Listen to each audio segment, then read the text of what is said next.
How are you? We are good. Hmm? Hi guys, Hello, I am Megha I'm Anurag. and this is Poems with Friends where we read a poem and try to feel something. So This today is is episode 11. episode 11 Hmm. and it is a special episode. I know I say this every time, but it is a special episode because today I really need this episode in order to feel something because I have not been able to feel anything for the past few days and I've been feeling very purposeless and what to do but pass the time and wait for death. Make podcast. So maybe this episode helps me feel something. Okay, so today's poem is very apt to the theme and it is called The Way It Is by William Stafford. Let me just check if we are recording. Yes. Going to read it. There's a thread you follow. What The about way it? the way it is by William Stafford. There's a thread you follow. It goes among things that change, but it doesn't change. People wonder about what you are pursuing. You have to explain about the thread, but it is hard for others to see. While you hold it, you can't get lost. Tragedies happen, people get hurt or die, and you suffer and get old. Nothing you do can stop time's unfolding. You don't ever let go of the thread. What happened? Why are you laughing? The thread is the will to live or something. No? It feels like purpose to me. I don't know. Okay. But yes, I think I was reading a lot of poems and I was not really feeling anything. That's why I was also not very keen. Like I was not messaging you, that hey, this is a great poem. Let's do this episode because I was myself not feeling anything by reading those poems. But I think when I read this poem right now, like it at least made me feel a smidgen of something. It made me feel like yes, this is the feelingness that I am feeling. I'll read it one more time. The Way It Is, William Stafford. There's a thread you follow. It goes among things that change, but it doesn't change. People wonder about what you are pursuing. You have to explain about the thread, but it is hard for others to see. While you hold it, you can't get lost. Tragedies happen, people get hurt or die, and you suffer and get old. Nothing you do can stop time's unfolding. You don't ever let go of the thread. I think I have let go of the thread. That is my problem. Finding a thread. But how do you like it? It's very interesting. What I like about it is that it's not something that forces you out of purposelessness. Like even the last episode's poem, it doesn't try to force you out of purposelessness. It doesn't tell you that oh look at the sun or look at this is one purpose that you can have, this is second purpose that you can have. It even when it says that there is a thread, in the end it is not even saying that that thread will take you to a place where you will feel great. That thread is the thread that is some divine purpose that has been assigned to you. It is even treating that thread as something which is insignificant and stupid. For example, you have to explain about the thread. It's hard for others to It is see. hard for like something random that you have decided to do. It doesn't matter, no one understands it. And in the end, it again says nothing you do can stop time's unfolding. Like even your thread cannot do anything. It is just something that you don't ever let go of. But it's not like that thread will stop the unfolding of time or will stop your journey towards death. It's like nothing can stop it. Your thread is also insignificant, but just don't let go of the thread. It's like, it's important. Yes. I can't tell you why. But they do tell you why. They do tell you while you hold it, you can't get lost. This is the only hopeful line in the entire poem. Like I love the fact that the poem itself is quite hopeless as a whole. So again it makes you feel very understood as a person. Because the other poems I read, even about depression or anxiety, they didn't make me feel very understood as a person. They felt too hopeful. And when you are feeling completely hopeless and completely purposeless and meaningless, you're like, whatever these people are saying is stupid. So I love how hopeless this poem is. You want to talk about the tone of the poem. What do you like about how the poem is actually? I think we are talking too much philosophically today. It's very simply written. Like it's very direct. Hmm. The tone is very matter of fact. It's slightly it's like a sage advice. Okay, the poet has a knowledge that the poet is imparting to us. Right. But you're right that it's very matter of fact, and I think that is what adds to its feeling of understanding. For example, when I read this, I imagine a person who is looking like me right now, who has like hopelessness in their eyes, and it's like there is a thread you follow, it goes on and things, but it doesn't change. Like, saying such hard negative lines like it doesn't change very matter of factly, like with a straight poker face, but it doesn't change. Like we were talking about slavery and finding things to do and freedom, and then with a very straight face I said, right, that you shouldn't aim for too much freedom, because then it just makes you feel purposeless, because it that matter of factness comes inside you. So I love how this poem is very matter of fact, because it makes me feel that the person who has written this has actually felt that purposelessness, and then they have written this. It's not that they have written it from a distance of a third party having some intellectual argument about something. If I notice, both the two sentences that you focused are actually good sentences. For a person who is saying everything is hopeless, etc. Like what it is saying is the thread is constant, and it helps you to be to be rooted. But how they are communicating it is in terms of negatives. It is saying it is guarding you from negatives. It doesn't change. Right. You can't get lost. But it is not saying what you'll get. Yeah. Like No, I get it that the person when they're saying positive things, they are not overly positive sunshine about it. They are very matter of fact about it, that you are going to die anyways, but if you exercise, maybe it will be less painful. okay, it's worth it. You will not get lost, so maybe that is better than being lost. And even like the emotionlessness of this poem is amazing, because when you are feeling like the existential crisis and dread, you don't feel any emotion at all. You don't feel sorrow. Like that's what I was saying, right? I have difficulty feeling things. I don't feel sorrow, I don't feel grief, I don't feel love, I don't feel ridicule. And even in this poem, all of the lines are emotionless. For example, people wonder about what you are pursuing. This is such a loaded statement, which is about social ridicule, kind of, right? That people will not understand you, but it has extreme emotionlessness.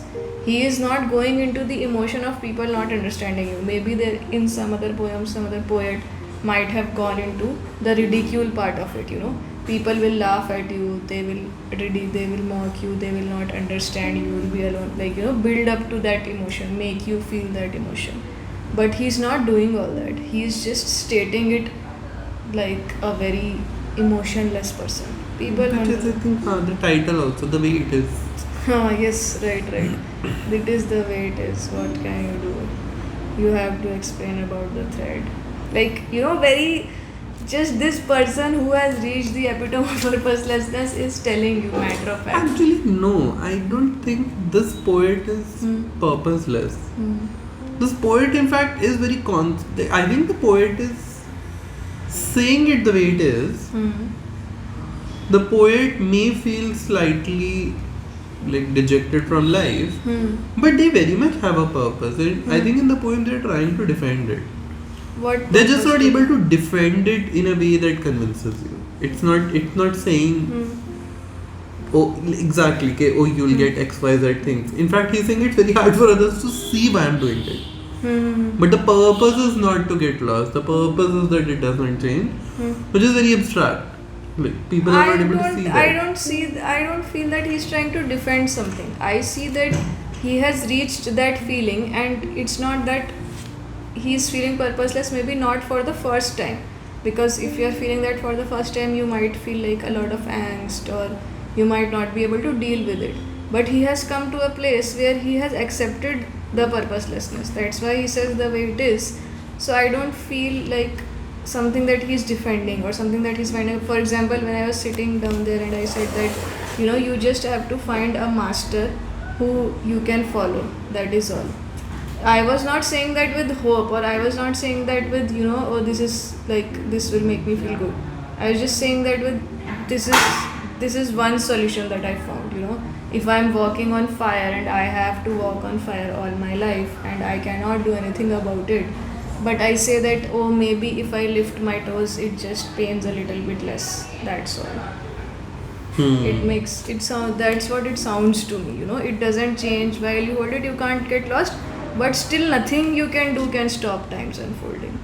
Even that thread cannot stop. There are ways where very interesting. I think it's also because probably I'm not feeling your emotions, so it's very much. I am looking at it from a third.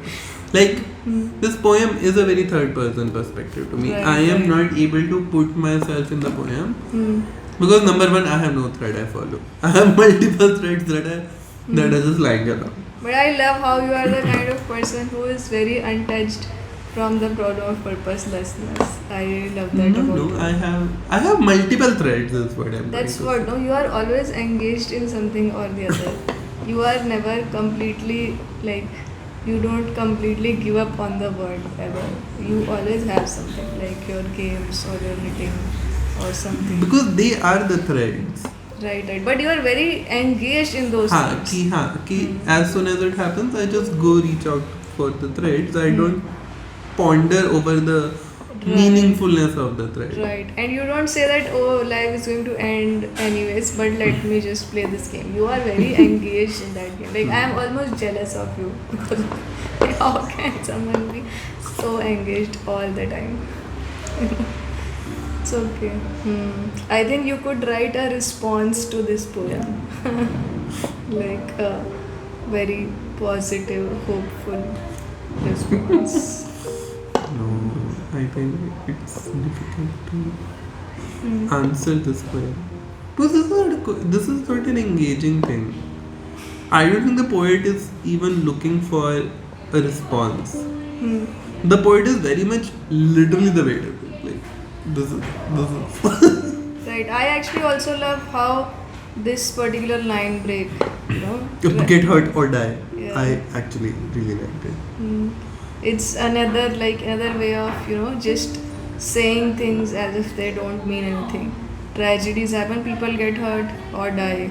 And I was like, oh my god, so easily. Actually, I forgot about this. This actually is a very amazing line break that I think ever seen.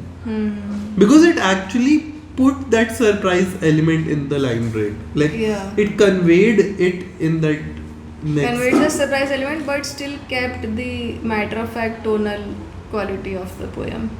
Exactly, like people get hurt, and I was like, what will really happen? I was like, oh, die. And you will suffer and get old. I mean, I love how, again, when we talk about poems on this podcast, we talk about how it doesn't have to employ very huge words, or it doesn't have to employ something very difficult as a technique. Even when you look at this poem, there are very simple things this guy is saying.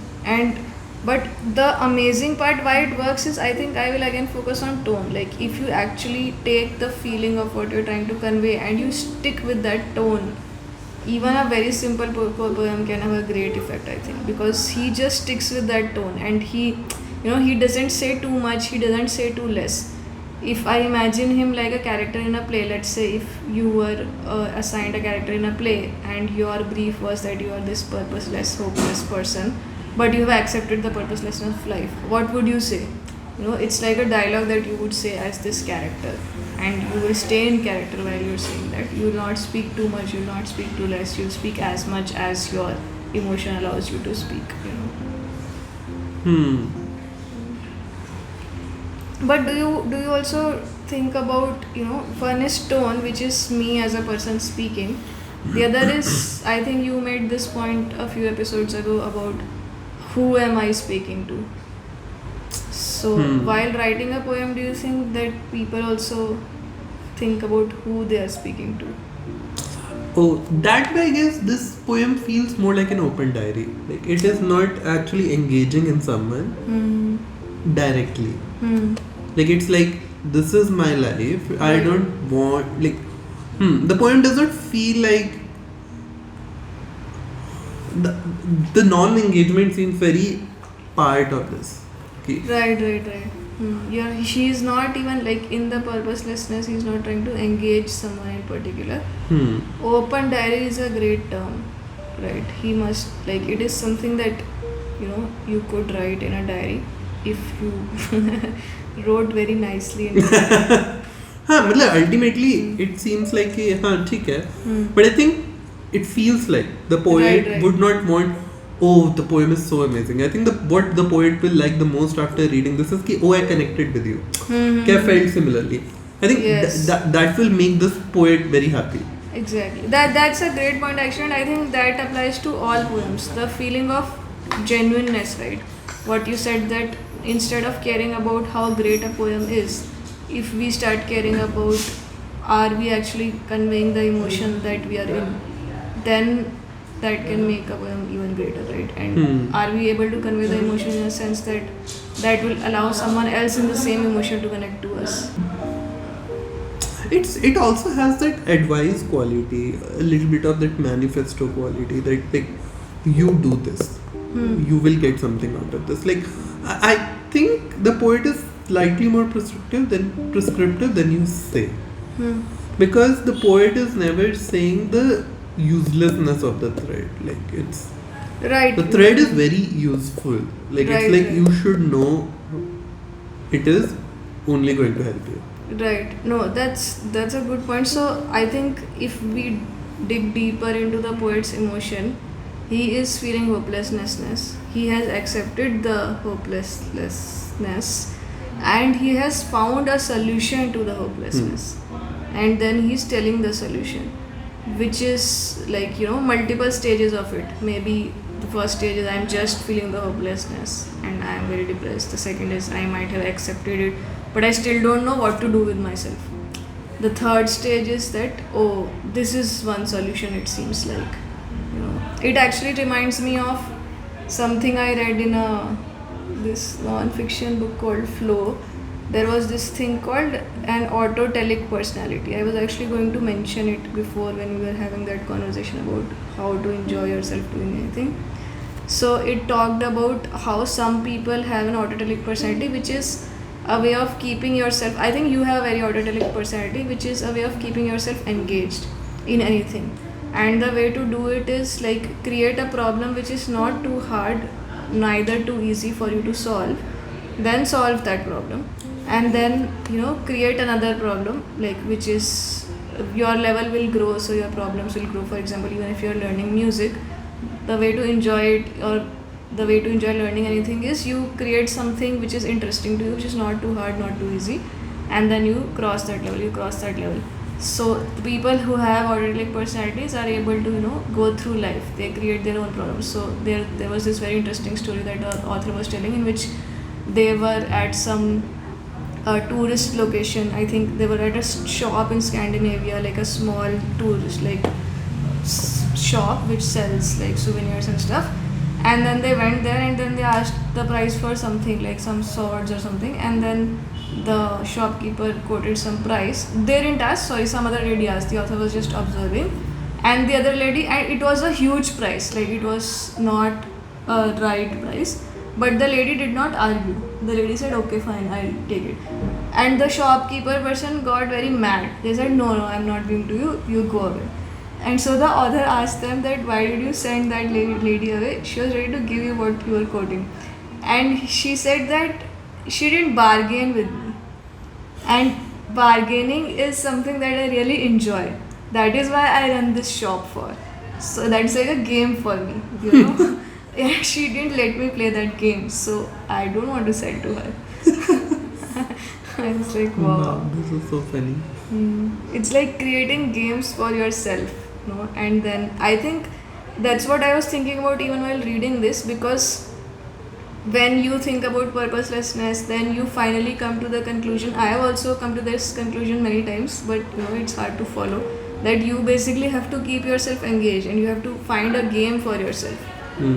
Society also gives you many games, right? Society tells you to make money or to have kids. Those are kind of games or levels of games society tells you. You might create some other game for yourself. You might say that I am going to collect as many types of stones as I can while I live. That is a game I create for myself. If I can tell myself that, I can delude myself into thinking that this is the most important thing that I need to do, then I can live my entire life doing that thing, right? So it is just a game that you have to create for yourself. That is why I love this line of you have to explain about the threat, but it is hard for others to see because you have created something for yourself. Others might not really understand why it is so important. But that's the funny thing about this, right? Like, the delusion does not exist about the thread. Number one, what I really like about this poem is that the sudden time element that comes in. Like, I think there's a thread you follow, it goes among the things that change. So, there's a feeling of things are happening in the moment. Or like in a small window of time. And suddenly the time scale expands a lot. Like suddenly tragedies are happening, people are getting hurt or die, you are suffering and getting old. So I think what I expect is weeks or months in the initial paragraph, which change to years and decades. Right. And that is something that I feel very how do I put it? It's a very sudden jump, and then I believe the poet that they did not let go of this thread, which is I think achievement in itself. And they have forgot delusions about it. They are not saying, oh, it's my thing. They are not even saying that. They are saying it's just a tool not to get lost, and they know that, and they're still continuing over so much time.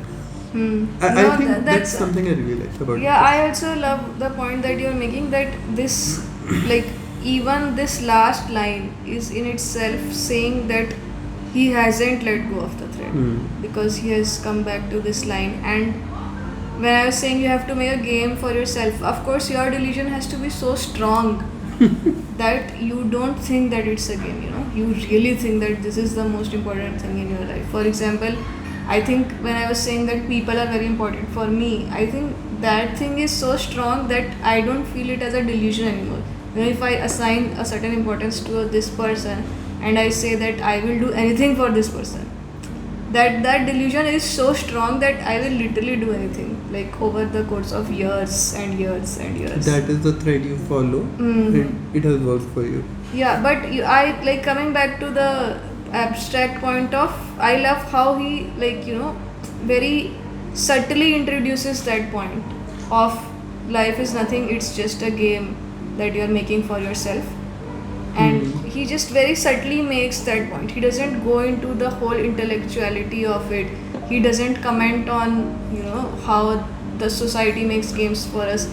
He just very smoothly tells you. You have to explain about the thread, but it is hard for others to see. Like, very briefly he makes that point. You know, it might be something completely absurd that you are doing. Because life is absurd. Even if you are making money or having children, that is also a very absurd thing. That is also like something someone told you to do and so you're doing it. But I find it very, I just noticed it now, that you're correct that the poet is talking about how things are and what one should do. But these people wonder about what you're pursuing. You have to explain about this, right? Because people also would have their own threads, right? Right. It's not being mentioned here. Like, people are adversaries in this poem. So Right. it kind of speaks to an isolation of the poet. Amazing. That's an amazing point, actually. Yes. Yeah. That's amazing. Yeah, please continue. I think that is it. No, yeah, I mean that's amazing because yeah, I didn't see that, because he could have written it in a way which includes other people, which says that oh, everyone is following a thread, and we all are doomed, but we are doomed together. So it gives a feeling of togetherness. But you are very right that he is, I like looking at people there and himself here, which also ties back into the like isolation that you feel when you're depressed. So that's amazing, and I think that just goes to show how much this person was genuinely feeling this feeling. That's true. Because there are so many layers to this feeling. There is an acceptance of the hopelessness, but there is a non-acceptance of people and seeing of people as something isolated. For example, if I were to write a version of this poem, I might not see people as adversaries, because as I said, most of my friends are going through an existential crisis. So I would see people as, oh, everyone is going through an existential crisis, let's go through an existential crisis together. So it's amazing if like how many variations or shades of one feeling multiple people can have. That's true. That's actually, this poem is giving me motivation to write a poem myself about what I'm Okay, feeling you're right like now. because there is an exactness to your feeling right now. Yes. There's an exactness, and I might just write something, how this poem made me feel connected to it. I might just write something which just expresses my shade of feeling, because there is a particularness to my feeling, which is a little different from this, but also like this. I think you should. Nice. Okay, I think we discussed a lot about philosophy in this one. I think that is the point of this poem, to be honest. I think that is like, this poem is very philosophical. It is saying, okay, because it is a dictum, you should do this. And then I think naturally the discussion, or when you are reading the that poem, is true. goes there. Should you or should you not? Why or why not? Right. But it gives you a lot of pointers also, right? Like to be consistent with tone, to really explore when you're inside a feeling, really explore multiple dimensions of that feeling. Like how do you feel about other people right now? How do you feel about the world? How do you feel about yourself? How do you feel like in multiple situations? He's just exploring that feeling, that one feeling in different dimensions. The how this poem shines is not through words, but I think through introspection. Right. The poet really knew what the poet was feeling. Yeah. And that is why this poem is good. This Right. poem does not use a lot of tools, but Right. the feeling ultimately Right. is the core of this poem. Right, and it is such a difficult feeling to capture too, but he stayed with that feeling and the particularness of that feeling, and then he wrote it. Awesome. Maybe we'll just read it one more time and then end it. We have read it so many times, but let's do it. You don't want to read it? Okay, I'll read it. The Way It Is by William Stafford. There's a thread you follow. It goes among things that change, but it doesn't change. People wonder about what you are pursuing. You have to explain about the thread, but it is hard for others to see. While you hold it, you can't get lost. Tragedies happen, people get hurt or die, and you suffer and get cold. Nothing you do can stop time's unfolding. You don't ever let go of the thread. I just love the people get hurt or die. That's actually really good. Okay. Awesome. Let us know, guys, if any of you are feeling existential crisis and if this poem helped you feel less alone. Or it triggered your You were just getting over it and you got triggered again. Okay. And we'll see you next time. Okay. Bye. Bye. Themes oriented.